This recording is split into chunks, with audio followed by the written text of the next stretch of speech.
Friends అందరికీ నమస్కారం. ఇక్కడ దట్టమైన అడవులలో మనము పెద్దమ్మ గుడి ఆలయం దర్శనానికి వెళ్తున్నాము. ఇదిగో చూడండి, ఎంత దట్టమైన అడవులు, చాలా దట్టమైన అడవి. ఈ దట్టమైన అడవులలోనే పెద్దమ్మ ఆలయం అనేది ఉంది. పూర్వము ఇక్కడ ఒక రాతిపై అమ్మవారి బొమ్మ గీసి ఉంది. ఆ బొమ్మ సత్తమ్మ తల్లి. అలాగే ఇక్కడ గంట కూడా బిగించి ఉంది. ఈ సత్తమ్మ తల్లి వెళ్ళడానికి ఆ మెట్లు కూడా చేసి ఉంచారు. అలాగే ఇక్కడ గంట కూడా, పెద్ద గంట కూడా బిగించారు. ఇదిగోండి, ఇక్కడ ఈ షెడ్ చూస్తున్నారు, ఇదే పెద్దమ్మ తల్లి షెడ్డు. గుడి కాకుండా షెడ్డు నిర్మించారు. పూర్వము ఇక్కడ పెద్ద అడవిలో బండరాళ్ళల్లో పెద్దమ్మ తల్లి 2 రాతి విగ్రహాలు దొరికాయి. అదిగోండి, భక్తులు ఉండడానికి 50 అడుగుల షెడ్డు, రేకుల షెడ్డు వేశారు. ఇదిగో పెద్దమ్మ తల్లి షెడ్డులో ముందు ఒక విగ్రహం చూస్తున్నాము. అలాగే వెనుక వైపున ఒక గుడిలాగా ఉంది. అందులో 2 రాతి విగ్రహాలు ఉన్నాయి.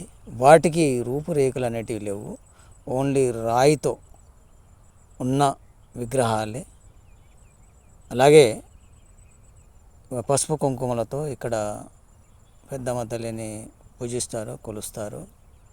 అలాగే వెనుక సైడ్ ఉన్నది కూడా రాతితో ఉన్న విగ్రహం. ఇక్కడ సీతమ్మ, రాముడు, సాయిబాబా విగ్రహాలు కూడా నెలకొల్పారు.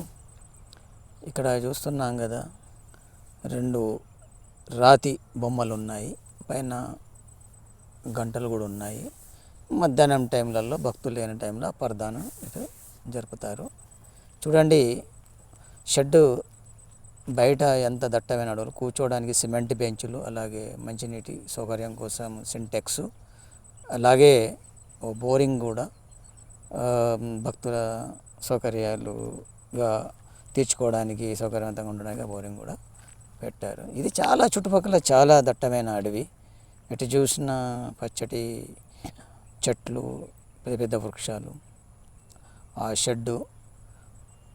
షెడ్డు ఇక్కడ అన్నదానం చేసుకోవడానికి కానీ, సేద తీర్చుకోవడానికి కానీ, భక్తులకు సిమెంట్ బెంచులు కూడా లోన ఉన్నాయి.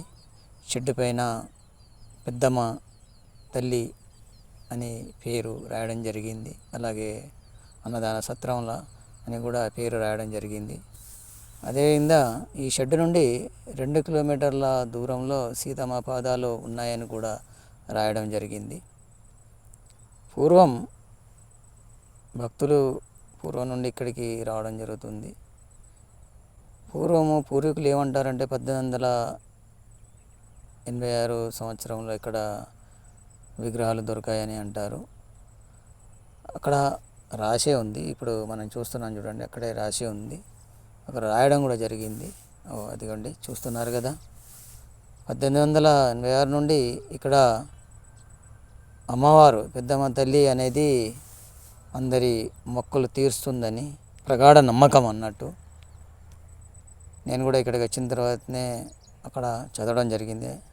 అదే మీకు చూస్తున్నాను. అదేవిధంగా బోర్డు పైన రాసిన అన్న సమార ధనశాల అని కూడా రాసి ఉంది. అంటే అన్న దాన సత్రం లాగా, అంటే మనం ఇక్కడ వండుకొని అన్నదానం కూడా చేయొచ్చు.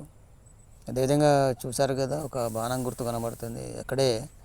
ఇక్కడ నుండి, అంటే ఈ షెడ్ నుండి 2 కిలోమీటర్ల దూరం సీతమ్మ పాదాలు ఉన్నాయని ఇక్కడ రాయడం జరిగింది. ఫ్రెండ్స్, మీరు ఇక్కడికి వచ్చేది ఉంటే ఆ 2 కిలోమీటర్లు వెళ్ళి కూడా సీతమ్మ పాదాలు చూడవచ్చు. కానీ నేను ప్రయత్నించాను, కానీ అది చాలా దట్టమైన అడవి. ఇదిగో చూడండి, అదే మట్టి రోడ్ ఉంది. ఆ మట్టి రోడ్ నుండి ఎలా నడుచుకుంటూ వెళ్ళాలి. ఒకరు నడుచుకుంటూ వెళ్ళడం కూడా అంత సేఫ్ కాదని పోవడం లేదు. ఒక 4-5 గుంపులుగా వెళ్తే అది ఒక సేఫ్టీగా ఉంటుంది, ఒక రక్షణ అనేది ఉంటుందని